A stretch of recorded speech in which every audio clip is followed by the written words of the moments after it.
Hi, I'm Nick Raboy from MongoDB. In this tutorial, we're going to see how to query a GraphQL API using .NET Core. Now, the focus of this particular tutorial is not necessarily around MongoDB, more on the GraphQL and .NET Core side of things, but we are going to be using MongoDB in this example when it comes to setting up our GraphQL API. So up on my screen, you'll notice that I do have MongoDB Atlas up. This is the MongoDB Atlas dashboard. What you're seeing is one of my clusters. This is a free tier cluster. I do have my sample data sets loaded for this particular cluster. So again, this is M0. This is a free tier. If you want to load some sample data sets to play along with this particular tutorial, you can click on the ellipsis menu and then you can say load sample data set. It'll take a few minutes to complete, but when you're done, you'll have a working, fairly large data set to play around with. Now, let's go ahead and navigate into the data set to see what we're going to be working with. So I'm going to click Browse Collections. I'm going to scroll down. We're actually going to be using the sample mflix database. In particular, we're going to be using the movies collection. We're only going to be using a few fields from each of these documents. Once again, the goal here is not to kind of demonstrate how to work with MongoDB. It's more how to consume a GraphQL API. And GraphQL APIs, as you'll see from this example, can be created directly from within MongoDB. So the next thing that we're going to want to do in order to just get our GraphQL API up off the ground is we're going to want to click on the App Services tab. We're going to want to create a new app. So I'm going to say create new app. You can give it a name. I'm just going to leave it as application 1. It's going to use my examples cluster, and I'm going to say create app service. If you already have a GraphQL API, great. You don't need to follow these steps. But this is if you want to get GraphQL up and running with MongoDB quickly and easily. All right, so now that we have the app services dashboard up, what we can do is we can start configuring how we access GraphQL in our cluster. So I'm going to click on GraphQL. And I'm going to say create JSON schema. And it's going to present me with options as far as what my databases look like inside of my Atlas cluster and those collections. We're going to scroll down to sample mflix. I'm going to click on movies. And what we're going to do is we're going to generate a schema. Now, this particular collection already does have quite a few documents in it, so that's great. We're going to use 500 of those documents as our sample set for this schema generator. You can very easily create that schema from scratch. It's totally up to you, but this does make it actually pretty easy. So I'm going to say generate schema from sampling. Does that automatically. And here we go. We have a pretty good schema to work with. You can validate that everything looks correct. I'm going to just go ahead and trust it for now, and I'm going to say save draft. And I'm going to click next, and I'm going to say got it. What I'm going to do now is I'm going to say review, draft, and deploy, so that way it's ready to go in production. So I'm going to say deploy. It's going to take just a second to deploy, but we actually have a GraphQL schema to work with just like that. So if I went back into the GraphQL tab, I no longer have to generate a schema. I could generate multiple schemas. It depends on how many I want to work with. For this example, just that movie schema is enough for us. This is graphical, if that's how you say it correctly. This is a pretty typical tool when it comes to working and playing around with a GraphQL API. You don't need to use this in production. This is just allowing us to experiment and make sure everything is working correctly. If I scroll down, we see that we do have a query, we have our movie, and we have each of the fields that were automatically generated as part of that schema generation. And I can run it and see what we end up with. So when I ran it, it actually queried our collection based on whatever we provided as far as fields in this particular GraphQL query. So we're not quite done yet. Even though that we do have a GraphQL API endpoint, we have a schema, we've tested that it works. We are using the system user when it comes to graphical in the app services dashboard. What we do need to do is we do need to create an API key, so that way we can use it within our GraphQL API. And that can be done pretty easily. I'm going to go ahead and click on the authentication tab. I'm going to enable API keys.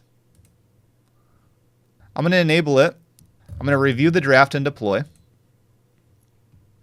I'm going to say deploy. And then I'm going to create the API key, so that way we have something to work with in our application. And you can give it a name. The name isn't too important. I'm just going to call it GraphQL. And I'm going to say create. And it's going to show us this key. It's going to be the last time we see it. We could always remove it and create new keys. It's totally up to us. I'm just going to leave this screen open for now, and we're going to revisit it when we're at that point in time for our .NET Core application. So for now, what I'm going to do is I'm going to open up Visual Studio Code, where I actually do have a .NET Core project. This is a console project. It's just a clean slate. I haven't added anything to it. We're going to add a few packages. We're not going to be including the MongoDB.NET driver for this particular example because it's just not necessary. We're just going to be using pure GraphQL and consuming our API that we've just created. So let's go ahead and add a few commands. So we're going to say .NET. We're going to say add package. We're going to say GraphQL.client. So a GraphQL client is the package that we want to install. And hit enter. There are two more that we want to add. So I'm going to say .NET add package. This is going to be GraphQL. We're going to say client serializer.newtonsoft. And we're going to hit enter. Finally, we're going to add one more. We're going to say .NET add package. We're going to say newtonsoft.json. So essentially what we're doing is we're adding the GraphQL client package, which is the main supported package for GraphQL and .NET. We're also adding some packages that allow us to work with JSON data, as well as serialize the data that comes from our GraphQL API. So I'm going to clear my console, and this is where we can start adding our code. All of our code for this example will end up in two places. One, it'll end up in the program.cs file. We're also going to create a new class, which represents our GraphQL response. So when we query our API, we're looking for a response, and that response, we want to treat it as a class, so that way it can be very easy to work with. So we're going to start with that particular class. I'm going to say create a new file. What I'm going to do is I'm going to call this one GraphQL movie response, and we're going to call that CS.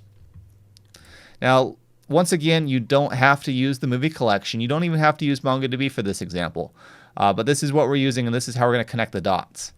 So I'm going to say public, and I'm going to say class GraphQL movie response, and this is going to be our exterior wrapper when it comes to GraphQL, because if I go back into my web browser, and I actually will create a new tab so that way we don't lose track of this. I'm going to click on GraphQL.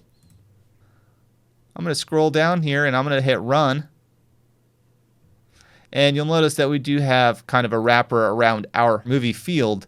So that's kind of what we're up to right now.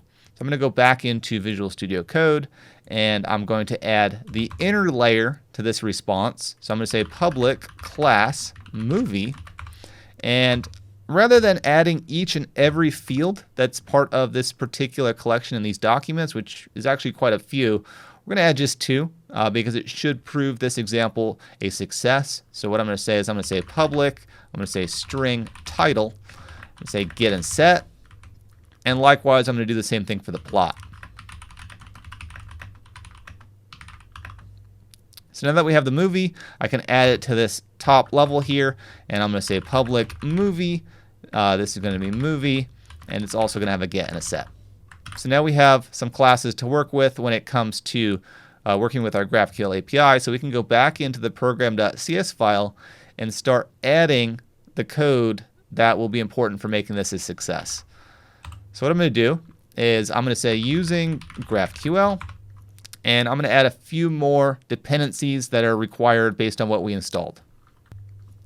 All right, so we have all of our dependencies imported. They're not being used yet. That's why they're kind of grayed out. But let's go ahead and start using them and getting down to business. I'm going to say var. I'm going to say GraphQL HTTP client options. And I'm going to say equals new GraphQL HTTP client options. And this is where we define our endpoint. And we're also going to be defining our API key in just a moment as well. But let's go ahead and define our endpoint. So we're going to say endpoint, and that equals new URI. And the URI is going to be that URL that's provided inside of the graphical tab of MongoDB app services. So let's go ahead and go to it. I'm going to copy this particular URL string. I'm going to say copy. I'm going to go back into Visual Studio Code, and I'm going to paste it in. And everyone's URL is going to be a little different, so don't just try to use mine. But I'm going to add my semicolon here. I'm going to say var HTTP client equals new HTTP client. And I'm going to add some headers for our API key because the API key will be necessary when it comes to making our request. So I'm going to say HTTP client dot default request headers dot add. I'm going to say API key because that is the particular header that we need to use.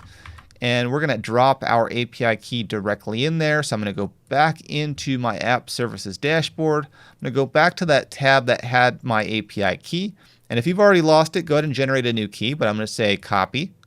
And I'm going to go back into Visual Studio Code. I'm going to paste it. And bam, we have our API key ready to go.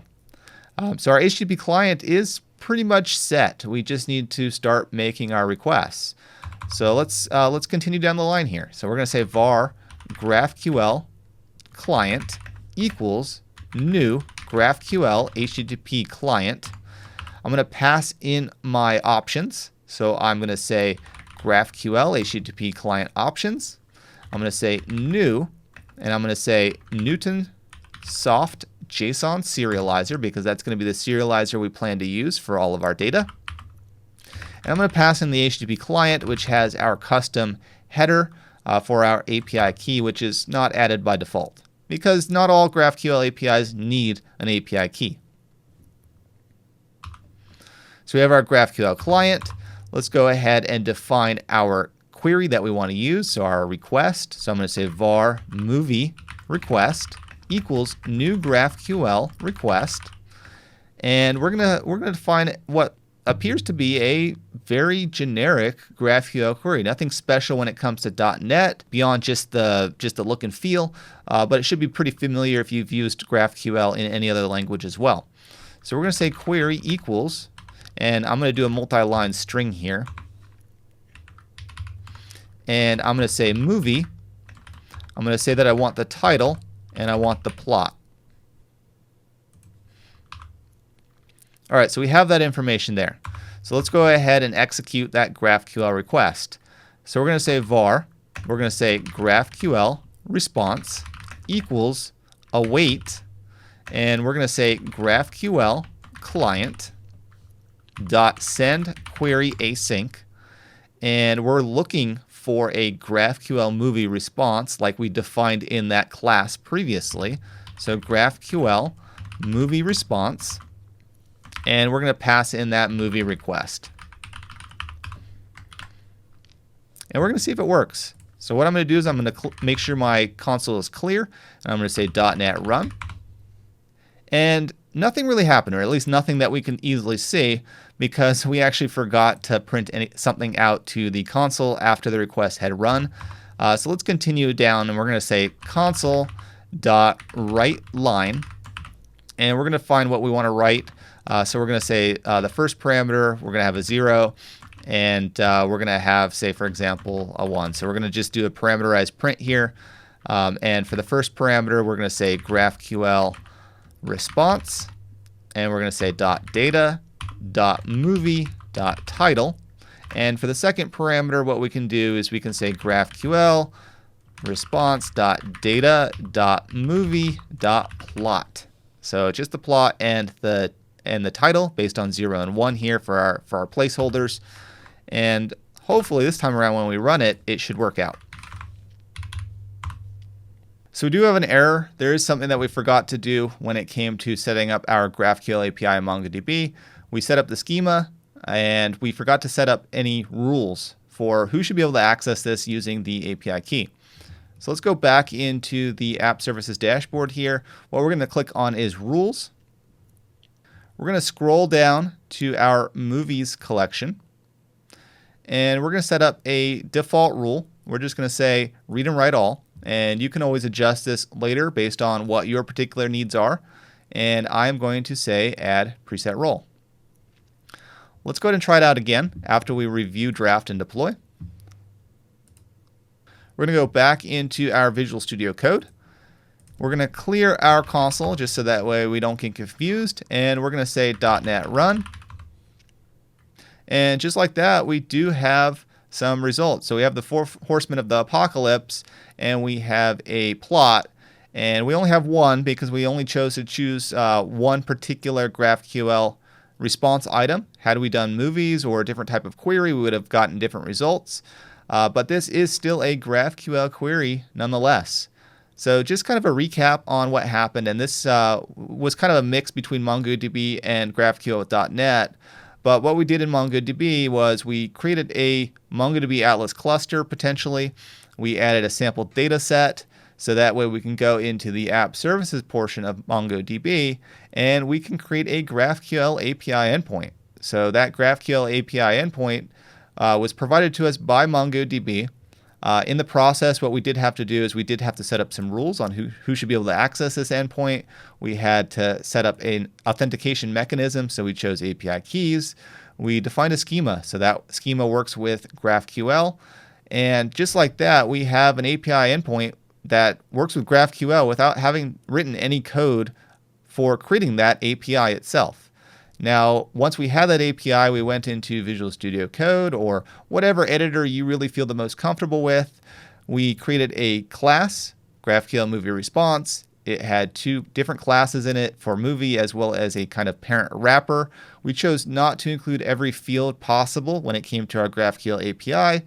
Inside of the program.cs file, we defined our API endpoint, we defined our API key, and we defined a GraphQL request that we later sent and then printed it out to the console. So everything was not so bad, and you can use this for your full-fledged .NET Core applications. It should even work with .NET, and your experience should be pretty good. If you like this video, please take a moment, hit that like button, subscribe to the YouTube channel, drop me a comment. All of this is really good. I really appreciate it. It lets me know that one, you found this video to be interesting, and two, I should be doing more of it. So it means a lot to me. So please drop that like and comment and subscribe. Until next time, see you later, everyone. Have a great rest of your day.